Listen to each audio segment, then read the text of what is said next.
please welcome Stephanie Lamb.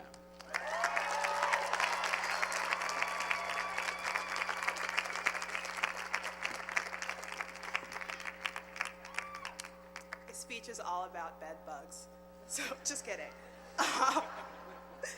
So the very first class that I picked out of the course guide before NSO was the freshman seminar on medical missionaries in the HSOC department, and I could not have been more excited to learn about the people I wanted to become. Every week, we tackled a different book on an international medical worker, and I thought, another brilliant health crusader. And my professor thought, another arrogant imperialist. Every week, he encouraged us to tear these people and their methods to shreds. Every week, I would sit there and feel defensive until I finally got fed up and took what I thought was a really epic stand in defense of one of my heroes. The professor and the room got quiet. I was certain he was preparing to shed a single tear and acquiesce to my profound freshman wisdom. Instead, he laughed out loud and said that I was an arrogant imperialist too. This was probably meant to inspire me to debate, but I spent the rest of the class wallowing in an embarrassed, indignant silence. I was beginning to realize that the world of global health was not as black and white as I had always imagined. Noticing this gray area was a major change for me. When I came to Penn 4 years ago, my motto was, I got this. I felt sure about literally everything. I was sure Penn was the right school for me, so sure that I applied early decision and lied to my guidance counselor, my parents, and basically everyone else about having a backup plan. One of my best Halloween costumes, hands down, was as a bubonic plague victim, so the health and societies major I knew would be perfect. I was sure that I would pick the right class, yeah.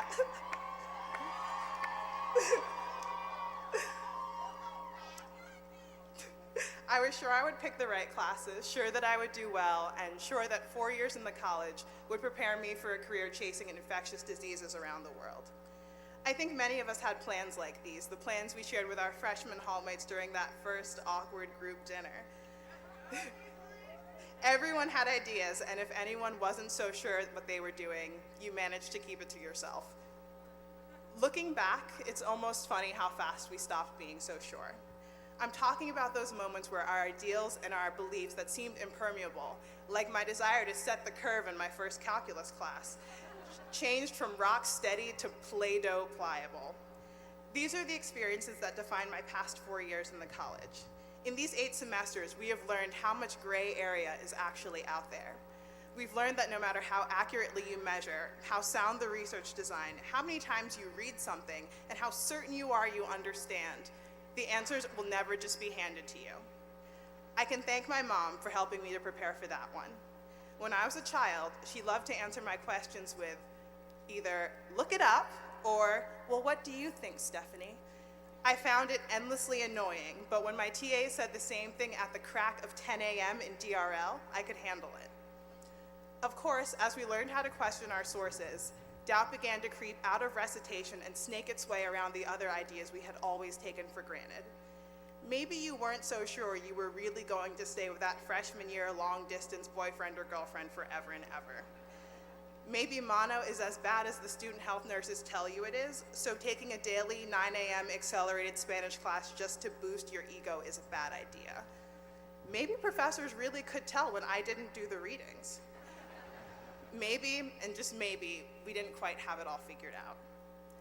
But as the unequivocal yes or no ideas we had about ourselves, our plans, our fields, and the school turns into maybe, sometimes, it depends, or my favorite, more research is needed, something wonderful happened. We got smarter, the kind of smart that extends beyond understanding others' ideas and into creating our own. For the most aggravating thing about the college, at least for me, was also its greatest gift. We understand how messy the real world really is. Every point can be debated, and so much remains to be uncovered. Yet we have learned to navigate this constant entropy around us and within us and draw conclusions anyway. And in drawing these conclusions, we don't rely on the information most easily available and digestible, but instead dig deeper, even though that inevitably makes our job harder. And still, after doing all that, a college student forces themselves to go back and critique whatever idea we fought to come up with in the first place. Dropping this pretense of total competence did more than open our minds to new ideas. It was also the first step in opening up to each other. When my freshman year roommate and I went home for the 3 weeks of winter break that first year, we forgot something: a gallon of milk in our unplugged refrigerator. Despite the horrific smell and the frigid temperature from having an open window in January, my Hill Hall mates, third floor gang green, visited my room with the same frequency as before.